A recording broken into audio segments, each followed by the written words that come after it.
Hello guys, welcome to my channel. Today we are going to see how to fix Windows has detected an IP address conflict error in Windows 11, 10, 8 and 7. Let's fix it guys. Method on go to search menu and type view network connection. Click on open it. You just need to right click on your internet connection you are using. In my case I am using Ethernet and select properties. Select internet protocol version 4 and select properties.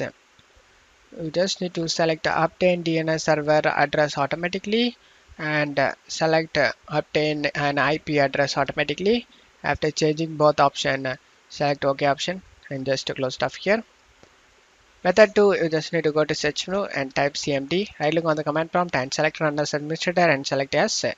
Now check my video description for these commands, just copy and paste it one by one.